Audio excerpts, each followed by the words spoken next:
She was that good? Yeah.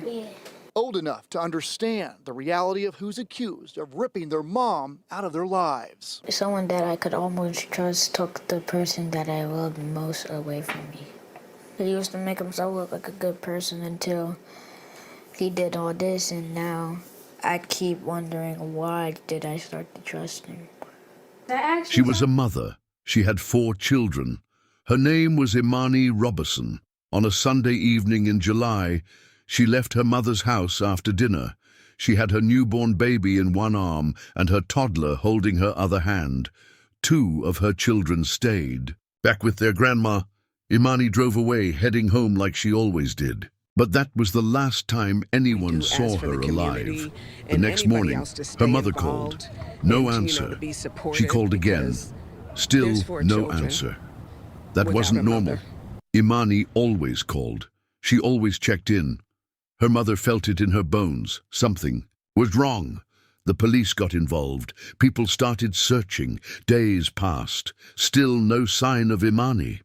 Then something terrible was found. Her white SUV was discovered in the woods near Camp Creek Parkway. It was burned. The fire had eaten through everything except the pain. Later, her body was found nearby. The news broke her family. It shattered her children. It destroyed her parents. But her mother stood up, even in the middle of her tears. She had already lost 2 children before this. Now Imani made the 3rd, and she said it clearly. This pain would not break her. Imani's husband, the man she lived with, trusted, and had children with, was arrested. But the nightmare didn't stop with him. His brother was arrested too. They both helped hide what they had done. Imani didn't just vanish. She was taken. And now her name would not be forgotten. Not today, not ever. Right, a lot of tension inside this courthouse that you see right there behind me when the parents of Imani Roberson confronted their son-in-law. They told him they hope he spends the rest of his life in prison. I want to put my hands on you so bad. No, you cannot do that, sir. A tense courtroom confrontation between the father of Imani Roberson and Roberson's accused killer, Donnell Anderson. It's just crazy, man. I could have had you right there. It was a Sunday night, July 16th, 2023. The sun was going down over Conyers, Georgia. Imani Roberson had just finished dinner at her mother's house. Her baby was only 1 month old. Her toddler was barely walking steady. The other 2 children stayed with their grandmother just for the night. Imani packed the baby in the car. She held her toddler's hand. She said goodbye and drove off in her white Mazda SUV. That's how simple it all began. Just a normal night. Just a mother going home. Later that night, a security camera captured her car pulling into the garage. Then, her car backed out again. No one saw her face. No one saw her again. The next morning came. Her mother waited for the usual call. Nothing. She called Imani once. No answer. She called again. Still nothing. That had never happened before. Imani always called. She never stayed silent, not even for a few hours. Her mother felt the fear rise in her chest. By evening, the feeling turned into panic. She drove to Imani's house and let herself in. But the house was empty. No sound, no sign of her daughter, no sign of the children. She called the police. July 17th became the day her daughter was declared missing. The search had begun. The morning after Imani Roberson vanished, her mother, Clarine, felt a deep worry. Imani hadn't called, and that was unusual. Clarine tried reaching her daughter multiple times, but there was no answer. She decided to visit Imani's home, but no one was there. The house was silent, and her daughter was missing. On July 17th, Clarine reported Imani missing to the Rockdale County Sheriff's Office. The authorities took immediate action. They began an intense search, understanding the urgency of the situation. By July 19th, investigators obtained a search warrant for Imani's home. Inside, they discovered blood. a sign that something terrible had happened. This discovery intensified the investigation, leading them to believe that foul play was involved. The search expanded beyond the home. Law enforcement agencies, including the Georgia Bureau of Investigation and the Georgia State Patrol, joined the effort. They conducted aerial searches and brought in cadaver dogs to assist in locating Imani. Imani's family was devastated, but remained hopeful. They held press conferences, pleading with the public for any information that could help find her. Her mother tearfully expressed her belief that Imani would never leave her children or family without a word. Despite the exhaustive search and the family's pleas, days turned into weeks with no sign of Imani. The community rallied together, sharing her story and keeping hope alive. The search for Imani Roberson continued, driven by love, determination, and the unwavering hope of bringing her home. Is that good? Yeah. Old enough to understand the reality of who's accused of ripping their mom out of their lives. Someone that I could almost trust took the person that I loved most away from me. He used to make himself look like a good person until he did all this, and now I keep wondering, why did I start to trust him? I actually started to like the guy. Their grandmother keeping them grounded. Keeping them in sports, keeping them busy, and most of all, keeping them together. And reminding the boys every day. Even if she's not here physically, she'll definitely be watching over them. Making sure they never forget. She was a good woman. She took care of us, and she was always there for us. Like so many cases revolving around domestic violence, Clarine says Imani was trying to leave her husband to get out of a bad situation. An awful reminder of the seriousness of those situations. Cody, you also spoke with an attorney tonight who works with domestic violence cases. What was the biggest takeaway? 10 long days had passed, 10 silent days without a call, without a trace, without a mother of 4. On July 27th, the search led investigators to a quiet, wooded area off Camp Creek Parkway in South Fulton, Georgia.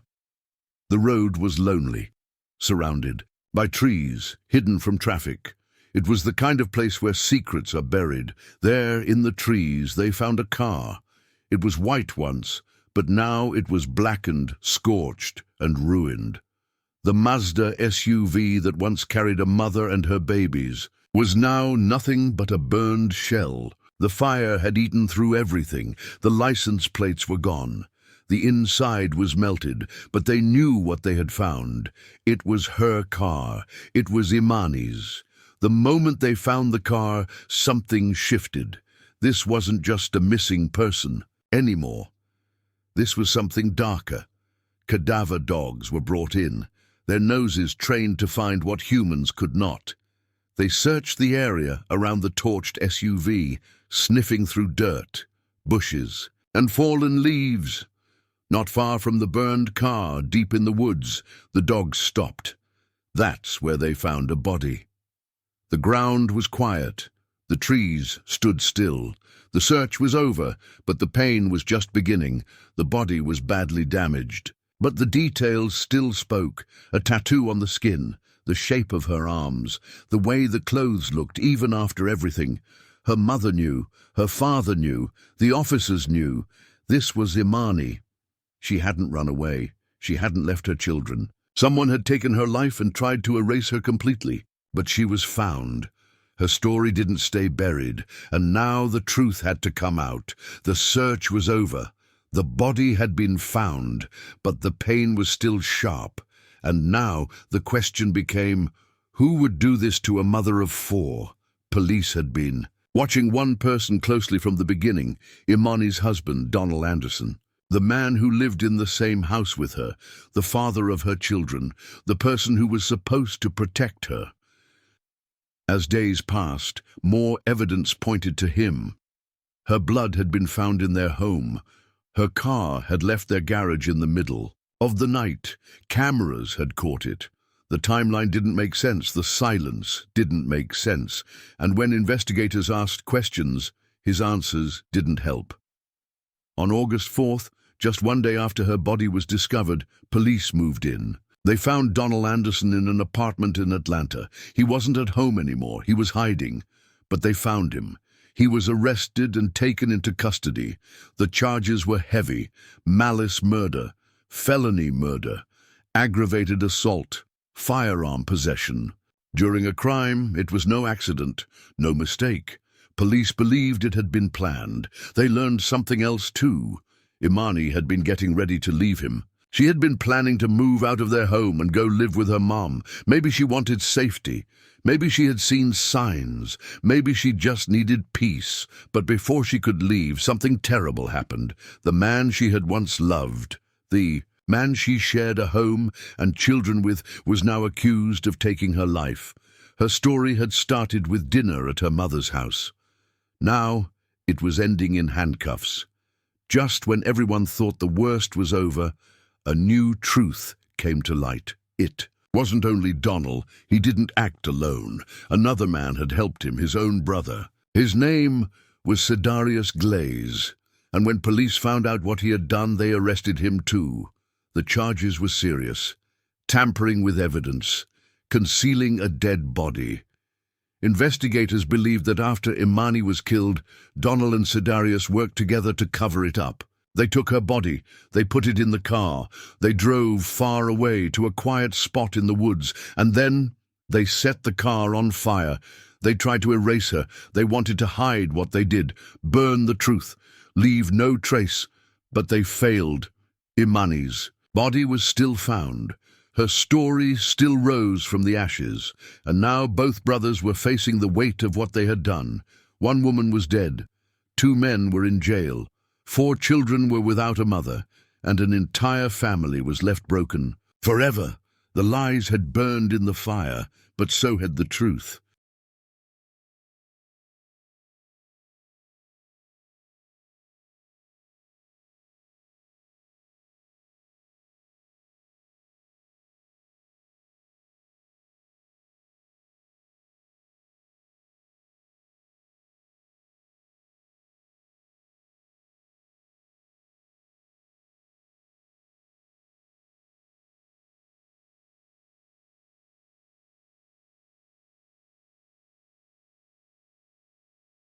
That good? Yeah.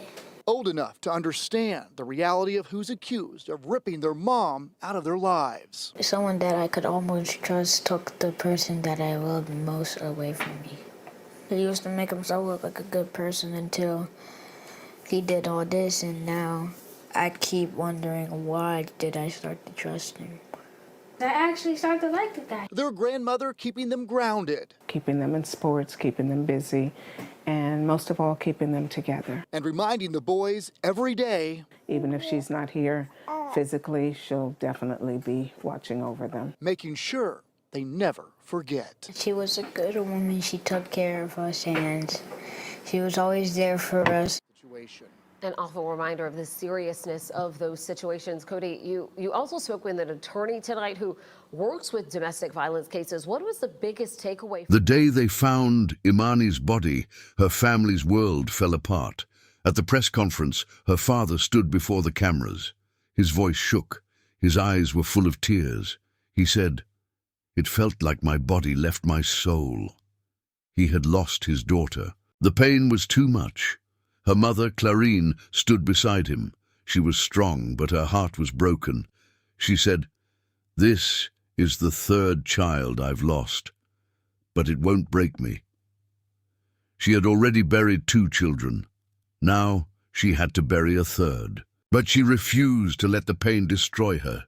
The community came together to honor Imani. They held a candlelight vigil. People gathered, holding candles and balloons.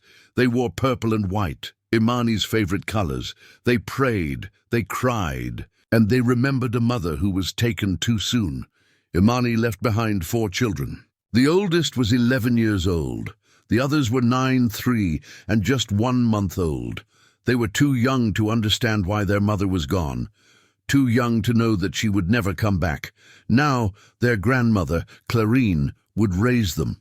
She would tell them stories about their mother. She would show them pictures and videos. She would make sure they never forgot the woman who loved them more than anything. The pain was deep. The loss was heavy, but the family held on to each other. They found strength in their love. They found hope in their memories, and they promised to keep Imani's spirit alive in their hearts. After Imani's death, the truth hit harder than ever. She wasn't the only one. She wasn't the first, and sadly, she wouldn't be the last. At the press conference, the sheriff of Rockdale County spoke quietly but firmly. His words were heavy. He shared that out of 7 murders in the county that year, 5 were because of domestic violence. That meant 5 families had watched someone they loved die at the hands of a partner or family member. 5 mothers, 5 daughters, 5 sons, all gone, all taken in silence. The sheriff didn't just speak as an officer. He spoke as a human being. He looked at the cameras and asked the public to listen. He told people, "If you are in a relationship that hurts you emotionally, physically, or mentally, please speak out. Don't wait." He begged the community to pay attention, to check on loved ones, to believe victims, to offer help, not judgment. He reminded everyone that there are people who care. There are places to go for safety. There are hotlines, shelters, and counselors who can help. He said clearly, we all must stand against silence, because silence is where violence hides. Imani had tried to leave. She had started packing. She was planning to move in with her mom, but she never got the chance. Now her story stands as a warning and a call. No more silence, no more shame, no more waiting until it's too late. The pain didn't stop, but the truth began to come together, piece by piece, day by day. On July 16th, Imani disappeared. She left her mother's house with 2 of her children, and no one ever saw her alive again. By July 17th, her mother knew something was wrong and filed a missing person report. Police moved fast. Between July 17 and July 19th, they searched Imani's home. They found blood. They found signs of violence. Then not long after, they found her car, burned and abandoned in the woods. The search didn't end there. On August 4th, after 10 long days of silence and fear, they found a body. Tattoos and clothing helped them know it was Imani. Her mother had to accept what no mother should ever face. Her baby girl was gone. The next day, August 5th, her husband, Donald Anderson, was arrested. The man who had stood beside her at the altar, the father of her children, the man she had trusted with her life, but it didn't end with him. On August 6th, police arrested Donald's brother, Sedarius Glaze. He had helped move the body, helped hide what had happened, helped burn the car. He had helped cover the truth. The investigation isn't finished. Police say there may be more people involved, more questions, more arrests. But the heart of the story is already known. Imani Roberson was a mother of 4. She was kind, she worked hard, she loved her kids, and her life was stolen. Now her 4 boys will grow up without her. The youngest will never hear her voice again. The oldest will carry memories of her smile. But their family made a promise. They will raise the boys with love. They will tell them who their mother was. They will speak her name every day, and they will never let the world forget her. Justice has started, but the healing is just beginning. Imani Roberson's life was not a headline.